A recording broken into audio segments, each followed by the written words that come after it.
मैं समझता हूँ ईमानदारी की बात यह है कि अगर आप कहते हैं कि पॉलिटिशियंस में बहुत करप्शन है तो आप कोई हिंदुस्तान में किसी भी आदमी की इंफॉर्मेशन को बढ़ा नहीं रहे हो, ये सबको पता है और हम मानते हैं।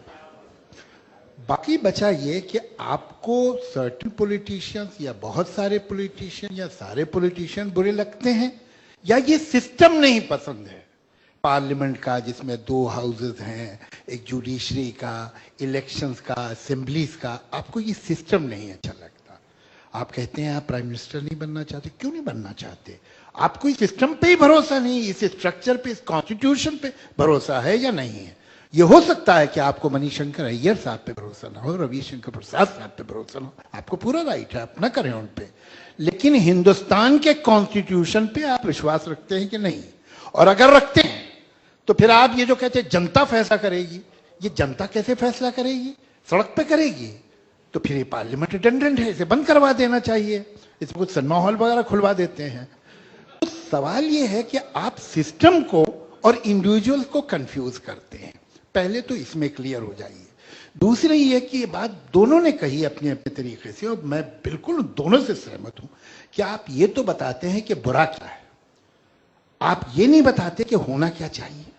ये साहब ठीक है, पंचायत हो और वो डिसेंट्रलाइजेशन ऑफ पावर हो, लेकिन आप दुनिया से क्या रिश्ता पंचायतों के थ्रू करेंगे?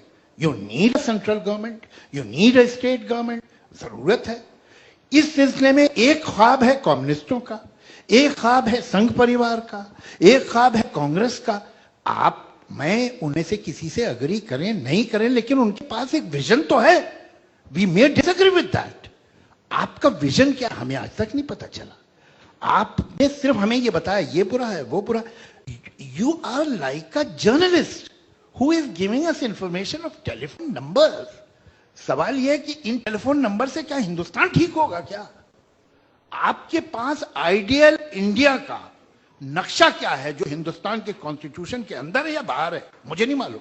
कि अगर एक कॉन्स्टिट्यूशन में चेंज होना है या एक नया बिल आना है तो अरविंद केजरीवाल और उनके 4 दोस्त ये कहें कि हम 20 पे बैठेंगे, तो फिर ये राइट तो मुझे भी होगा, इनको भी होगा, इनको भी होगा, इनको भी होगा। How will you function? ये कैसे किया? और आप ये जिम्मेदारी ले लेते हैं कि हम जनता की आवाज हैं। कौन सी जनता की आवाज है? आप कैसे तय हुआ है? ये कैसे तय होता है? ये अगर कहें तो मुझे मानना पड़ेगा, भले मेरा दिल खुश हो कि ना हो। ये अगर कहें तो मुझे मानना पड़ेगा, इसलिए कि यहाँ आए हैं, जनता ने इनको वोट दिया, गलत दिया, सही दिया, वो अलग डिस्कशन। सवाल यह है कि आप जिस तरह से, मुझे हैरत है कि सरकार ने इजाजत क्यों दी आपको बैठने की। स्टैंडिंग कमेटी है जिसमें सारी पार्टीज होती हैं और वो जिस तरह बहस करती हैं वो मैं जानता हूं बीइंग अ मेंबर। ऐसा थोड़ी कि वहां खरी बातें नहीं करते लोग, वहां पार्टी लाइन कोई नहीं करता है। एक सिस्टम है, आप वो बेसिक सिस्टम पे आहार कर रहे हो, बहुत खतरनाक बात है। एक बात मैं आपको बताऊं, मैं आपको एक मशवरा दूंगा। हिंदुस्तान में बड़ा करप्शन है, बड़ी गड़बड़। एक सेकंड, मुझे जुमला कंप्लीट। मेरी आपसे एक रिक्वेस्ट है, आप 1 हफ्ते के लिए पाकिस्तान चले जाइए, वापस आएंगे तो इस धरती को चूमेंगे।